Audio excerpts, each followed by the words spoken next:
आशा भोसले के साथ आज भारतीय संगीत के एक युग का अंत हुआ। कल मुंबई में शिवाजी पार्क में आशाताई का अंतिम संस्कार किया जाएगा।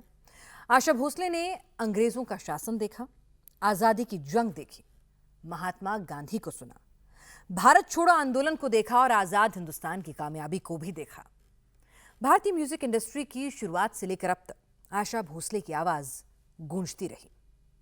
आशा भोसले की आवाज को हर कोई पहचानता है, लेकिन बहुत ही कम ऐसे होंगे जो आशा ताई को बतौर शख्सियत करीब से जानते हों।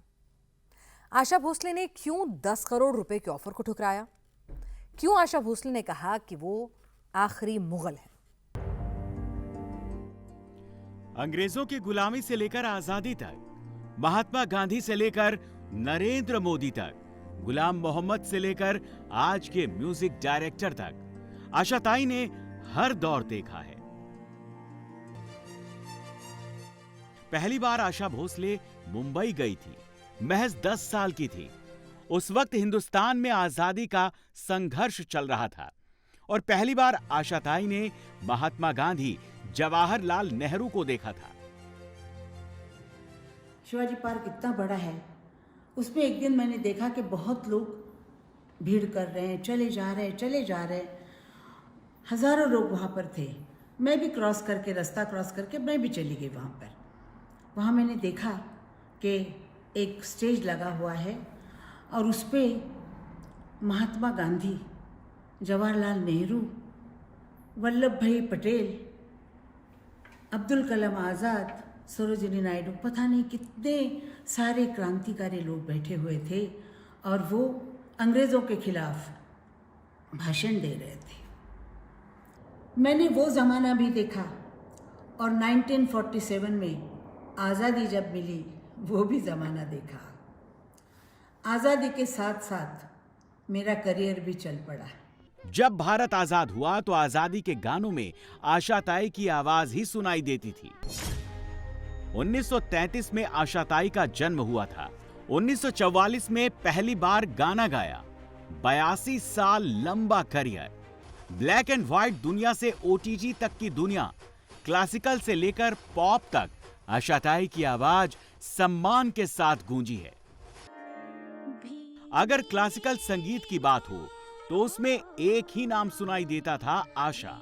किसी भी तरह का गाना हो, आशा भोसले की आवाज ने उसको यादगार बना दिया। आशा ऐसे लेजेंड थी जो वक्त के आगे चलती थी।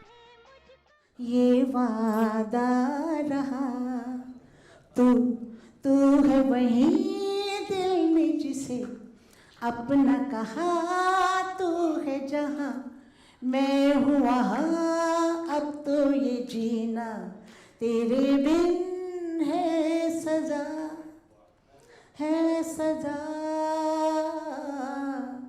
सजा, सजा, सजा। मैं हर वक्त में कदम से कदम मिलाते वक्त के साथ चली हूँ। क्यों? कि मैंने देखा कि जो गज़ल गाते हैं, गज़ल का ज़माना चला जाता है, गज़लें बंद हो जाती हैं। जो डांस के गाते हैं, डांस नहीं हुआ तो बंद हो जाते हैं। सैड सॉन्ग बंद हो जाते हैं। तो मैंने अपने आप को हमेशा वेस्टर्न, इंडियन, क्लासिकल, हर चीज़ से पैर जमा के मैं चलती रही हूँ। ये रहा मेरा लाइफ को देखने का तरीका कि मैं मेरे दादी के साथ जितने एक रूप थी उतनी ही अपने पोतों के साथ होती हूँ। 5 आदमी ने अपने घर में पार्टी रखी, 50 औरतें और 50 आदमी बैठे ना, मियाँ बीवी रात को। तो उनको आप कहेंगे कि भाभी गाना सुनाइए, तो वो क्या गाना सुनाएगी? मुन्ने बदना हुई गाएगी या शोभा की जवानी? क्या गाएगी बताइए आप? तो उनको पुराने ही गाने में जाना पड़ेगा। चलो सजना जहाँ तक घटा चले, या आजा रे परदेसी, बाहों में चले आओ, कुछ ऐसे गाने गाएंगी वो। इसका मतलब बोल, ट्यून और गाने वाले की आवाज, ये काम बहुत करती। आशा ताई ऐसी शख्सियत थी जिनकी दोस्ती हर किसी से थी। हर कोई आशा के सम्मान में खड़ा होता था। बहुत कम लोगों को पता है इंदिरा गांधी के साथ आशाताई की बहुत अच्छी दोस्ती थी। जब भी आशा दिल्ली जाती तो इंदिरा गांधी उनसे जरूर मिलती। 1979 में मैं दिल्ली जा रही थी मिसेस इंदिरा गांधी जी को मिलने के लिए। उनके बायोग्राफी में उन्होंने लिखा है, मेरी अगर अच्छी आवाज़ होती तो मैं सिंगर बन जाती। उनको गाने से बहुत प्यार था, इसलिए हम लोगों के ताल्लुकात बहुत अच्छे थे। हम गाने पे ही बातें कर रहे थे तो मैंने कहा कि मुझे बरेली जाना है। तो उन्होंने हंस के थोड़ा कहा, आइए ना आप बरेली। क्यों नहीं आ रही आप बरेली? आपका झुमका जो वहाँ गिरा हुआ है वो तो लेके जाइए। अरे आपको भी झुमका मालूम है? वो हंस पड़े, किसको मालूम नहीं। इंदिरा गांधी को आशा भोसले का हर गाना पसंद था, लेकिन झुमका गिरा रे, बरेली के बाजार में उनको खास पसंद था। इस गाने के पीछे भी एक यादगार कहानी है। कैसे आशाताई ने झुमका गिरा रे दिल्ली के बाजार में वाला आइडिया दिया था। माई रे माई रे माई रे, अरे तुम कब आई आशा? मैं तो कभी से आके बैठी हूँ भैया, आपका रियाज सुन रही थी मैं। कितना अच्छा गाते हैं भैया आप। चलिए गाना लिखवाइए, बहुत देर हो गई मेरे को आके। तो उन्होंने कहा कि झुमका गिरा रे बरेली की बाजार में। मैं लिख रही थी झुमका गिरा रे बरेली के बाजार में। तो मैंने ऐसे मजाक से बोला कि राजा जी आपने ये बरेली क्यों रखा? राजा मेहंदी अली खान जो राइटर थे, तो उनसे मैंने पूछा कि ये आपने बरेली क्यों रखा है? तो उन्होंने हंस के कहा, हाँ आशा जी तो फिर आप ही कुछ नाम दीजिए ना आप गाँव का। तो मैंने कहा कि पूना के बाजार में, बम्बई के बाजार में, जयपुर के बाजार। कुछ अच्छा नहीं लग रहा था और वो ट्यून में और उसके रिदम में आ नहीं रहा था कि झुमका गिरा रे बरेली के बाजार में, झुमका गिर। तो बरेली के ऊपर जो जोर था, वो सम थी, वो बरेली पे ही आ रही थी। तो गाना रिकॉर्ड हो गया और गाना रिकॉर्ड होने के बाद हिंदुस्तान पे बहुत अच्छी तरीके से छा गया वो। दीनानाथ मंगेशकर की बेटी लता मंगेशकर की छोटी बहन जिस परिवार को विरासत में संगीत मिला, ऐसे परिवार में आशाताई का जन्म हुआ। आशा छोटे से ही अपनी बड़ी बहन लता दीदी के साथ रहती। लता दीदी को देखकर हर चीज सीखती। मेरी बहन, बड़ी बहन तानपुरा लेके गाना गाने के लिए दीदी बैठी है और हम लोग गाना सुन भी रहे हैं, उसके साथ गाना गा भी रहे हैं और खेल भी रहे हैं।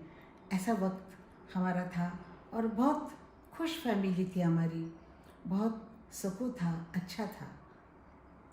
लेकिन फिर मेरी शादी हो गई और मैं ससुराल चली गई। सबकी यादें लेके मैं चली गई।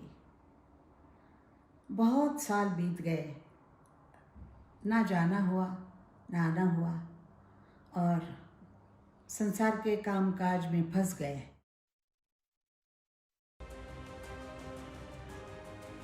जब पूरा मंगेशकर एक साथ रहता था, एक दिन लता दीदी ने आशा से ऐसी बात कही जिसके बाद आशाताई की जिंदगी बदल गई। मैं छोटी थी, 6-7 साल की थी और वो 10 पर पता नहीं, ऐसे 4 साल मैं उससे छोटी हूँ। तो उसने कहा, देखो माँ बाप का पानी का, पाए का पानी, पैरों का पानी जो पीता है वो बड़ा बनता है। तो मैंने कहा क्या करना है? उसने कहा जा एक बशी और एक पानी लेके आ। पानी लेके मैं आ गई और उसने क्या किया, पिताजी सोए थे, माँ सोई थी, उनके पैरों पे पानी डाला और वो पानी जो गिरा तो उसने कहा पी ले।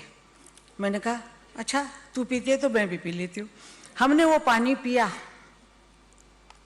और आज तक वो हमारा जो पानी है पिताजी का।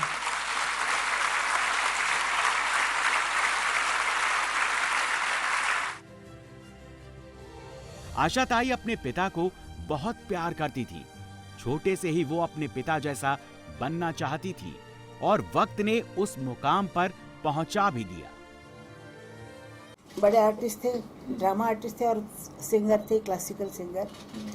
तो उनका गाना सुन के मन में ये आता था कि मुझे भी ऐसे ही गाना है, मुझे भी ऐसे ही गाना है, मुझे भी उनके साथ जैसे खड़ा रहना है, जैसे वो स्टेज पे खड़े रहते थे, वो देखा है बचपन में, तो वो एक मन में हमेशा रहता था। उसके बाद हमारे घर में सभी गाते थे, मेरा भाई भी गाने लगा, दीदी तो गाती थी सब। तो हमेशा ये रहता था कि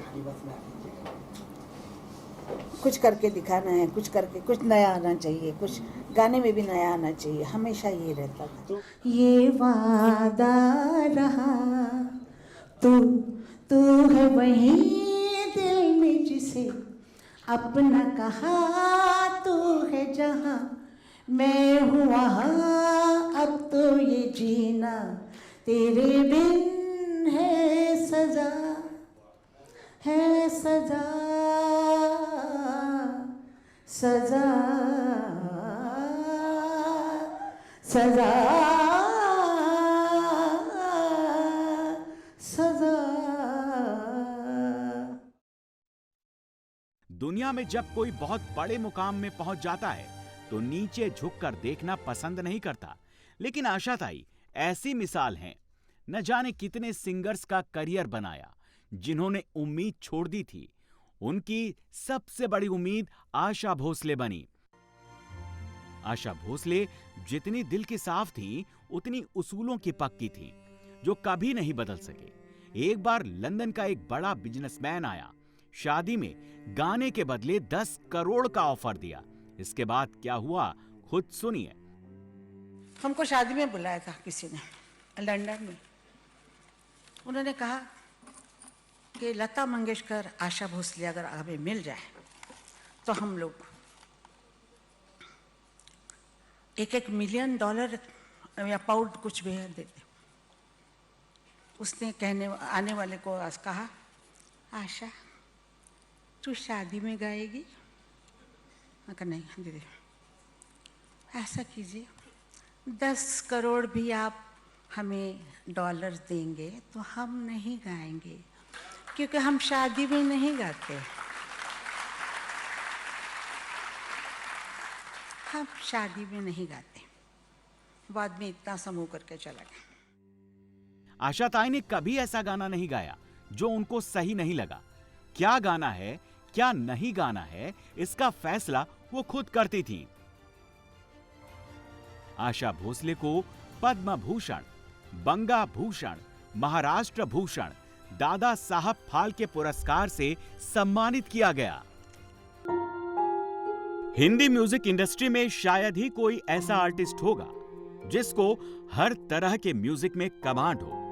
आशा भोसले के नाम बहुत ऐतिहासिक नायाब रिकॉर्ड है। 20 भाषा में आशाताई ने 12,000 गानों को आवाज दी। Guinness book of world record में उनका नाम दर्ज है।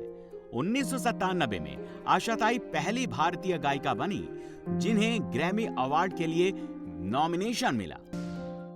आर.डी. बर्मन से लेकर आज के म्यूजिक डायरेक्टर तक हर कोई आशाताई की आवाज चाहता था। 80 के दौर में आशा भोसले और किशोर कुमार की जोड़ी सुपरहिट थी। उस दौर में सबसे ज्यादा एक्सपेरिमेंट भी हुए। जब किशोर दा मजाक के मूड में आते थे तो ऐसा अपना चश्मा मुंह में पकड़ लेते थे।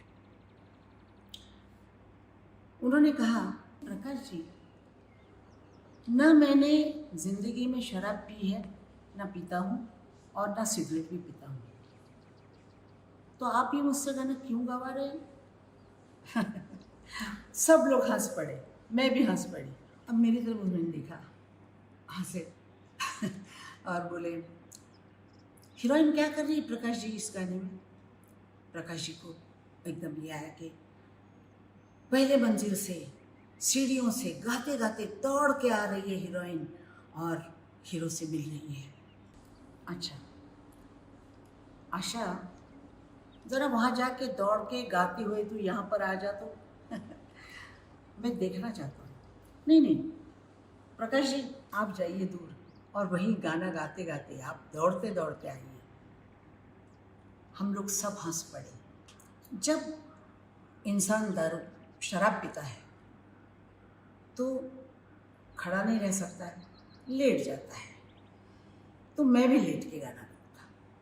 अरे हमारी आंखें एकदम चौड़ी हो गई, हम लोग ऐसे देखते रहे, दादा क्या कर रहे हैं ऐसे करके।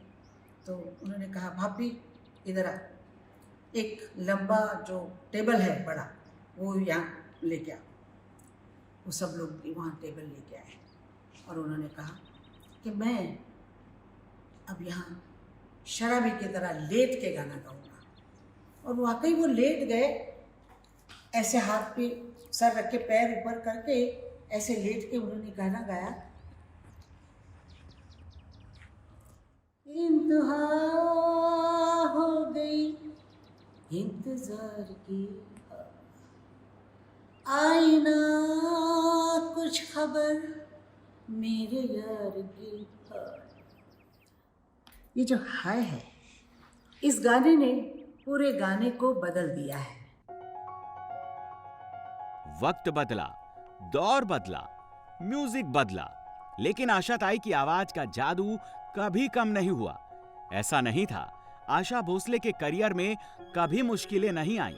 चुनौती हर किसी का इम्तिहान लेती है।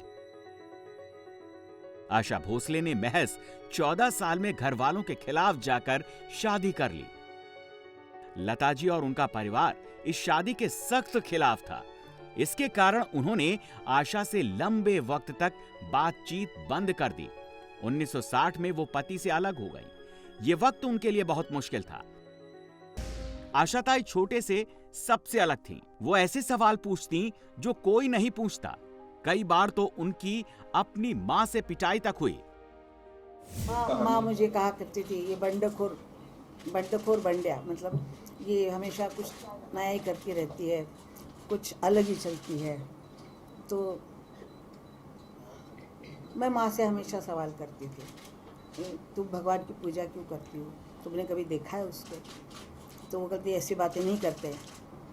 तो एक दिन मैं ऐसे जा रही थी तो मैंने ऐसे गणपति को, मुझे बोलती क्यों तू मानती नहीं है भगवान को, छोटी सी थी मैं। तो मैंने कहा अगर होगा और पैर वैर तोड़ देगा तो पहले उसको नमस्कार कर लेती हूँ। इस तरह मतलब मेरा यही रहता था कि कुछ नया करो इसमें रहती थी मैं।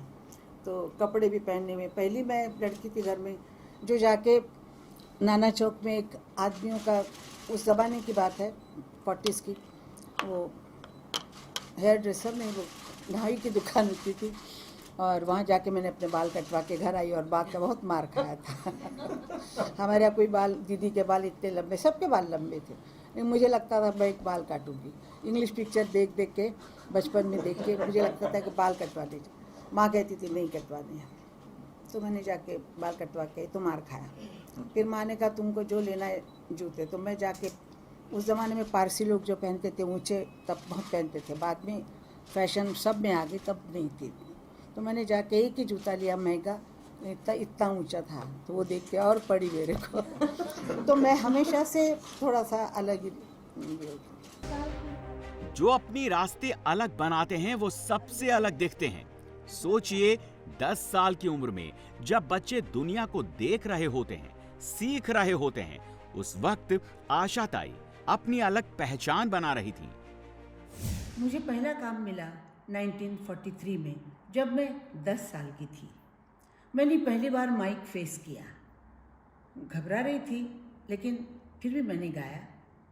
गाना था चला चला नवबाला, गुम्फ चला सुममाला।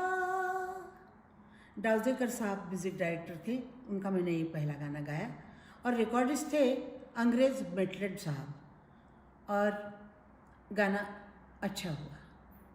पहला ही गाना था मेरा, एक नया एक्सपीरियंस था मेरे लिए। आशा ताई को दुनिया सिर्फ सिंगिंग के लिए नहीं जानती, बल्कि आशा नाम रेस्टोरेंट दुनिया का बहुत फेमस नाम है। दुबई में, अबू धाबी में आशा भोसले के रेस्टोरेंट हैं जो काफी सक्सेसफुल भी हैं। आशा भोसले ने जिस फील्ड में कदम रखा उसमें नाम कमाया। आशा ताई के साथ हिंदी म्यूजिक के एक युग का अंत हो गया, लेकिन उनकी आवाज हमेशा हमेशा के लिए दिलों में जिंदा रहेगी।